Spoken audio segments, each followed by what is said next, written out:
Heyo guys, what's up? So good morning. And ito try ko yung ano ko guys, yung aking bagong install na action camera na lens, no. Actually bumili tayo ng aftermarket na camera na lens, 180 degree yung kanyang angle. So ito na yun, ito yung nakasalpak sa ating action cam na Osix S60 ER. So basically we're expecting medyo wide na to ang kakalabasan niya guys. Ayan, kasi yung stock natin I think nasa around 170 degree lang yata siya. I don't know the exact angle na degree, but parang ganun na rin yun. And nabili natin to guys sa halaga 360 sa True Shopee lang guys, no.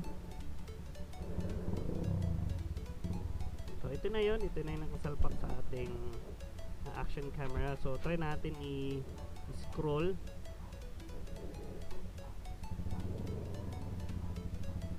Yan, try natin i-scroll guys. And sa paglalagay pala ng ano, no, sa paglalagay ng camera lens. So may iba kasi akong nakikita malabo daw yung aftermarket. Actually guys, sinesetting ko yun. Tinitingnan nyo po dapat yung sa pag-iikot ng lens, tinitingnan nyo dapat dun sa kanyang screen kung malinaw ba or malabo, kasi kahit pwedeng i-adjust yun eh.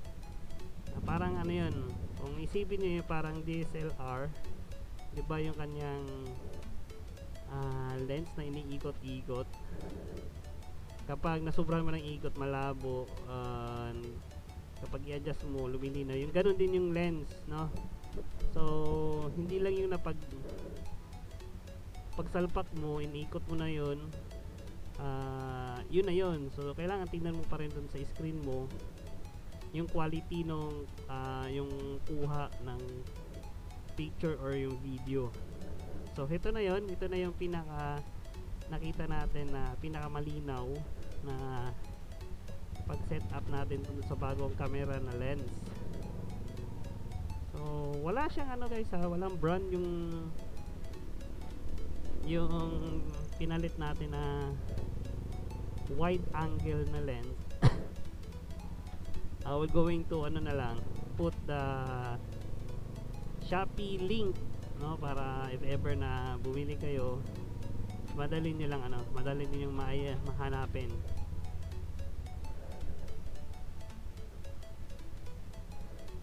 Na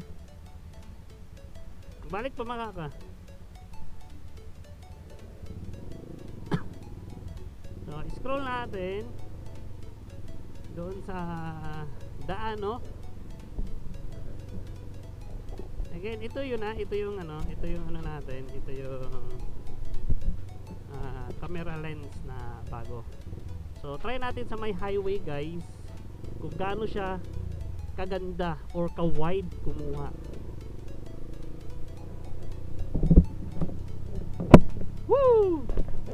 Ito na malinaw yung yung naririnig na boses, despite sa may parang naririnig kayo na parang a little bit noisy sound sa video, kasi parang ground yata yung natin, yung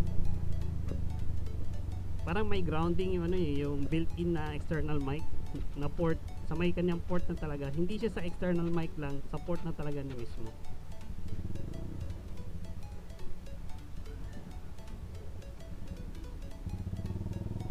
So let's go. Again, ang action cam na ginagamit mo natin guys is Osix S60 ER. So nabili ko lang din to through Shopee, and pwede rin kayo bumili direct kay EXL na sa Facebook. Madali nyo lang hanapin yun, EXL action cam, or pwede rin kayo sa Shopee or Lazada. So guys, ito yung kuha natin ng lens na 180 degree. Yuhuu! And then we're hoping na malinaw ang kuha guys, and kitang kita talaga, no?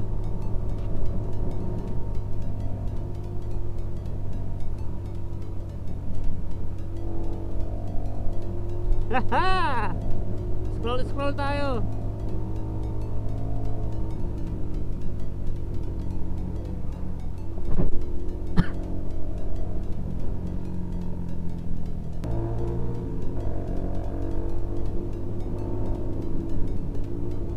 Basically, kung i-ano natin guys, i-kumpara natin dun sa stock, yung stock natin na lens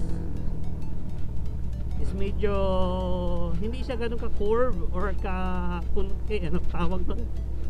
Kung sa bagay yung kanyang physical na harap medyo flat. So unlike dito sa pinagpalit natin guys, fish eye talaga yung parang mata natin, yung may curve talaga sa kanyang lens. Ibig sabihin mas malawak, mas wide yung makukuha niya. And doon lang tayo mag-ano, doon sa quality ng video or quality ng picture, no? Kung malinaw ba siya. Basta kapag ikabit niyo yung lens, hindi lang basta-basta ikabit lang, kundi dapat tinitignan nyo rin sa screen kung tama yung pihit nyo, kung tama yung adjustment ninyo, para dito pa nyo talaga na malinaw. Let's go! Kasi na-amaze ako sa nakikita ko sa mga ibang motovlogger, ang wide talaga ng kuha nila. Sabi nila wide, tapos may super wide pa. Grabe. Alright.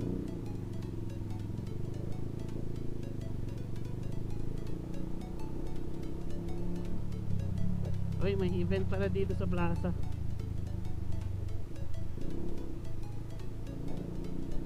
So kaya na yung humuska guys sa kuha natin, sa bago natin install na camera lens dito sa ating O6 S60 action cam. Don't forget to like, share, and subscribe. And see you again in the next vlog. Babush! Ciao. Tell me pretty lies, look me in the face, tell me that you love me, even if it's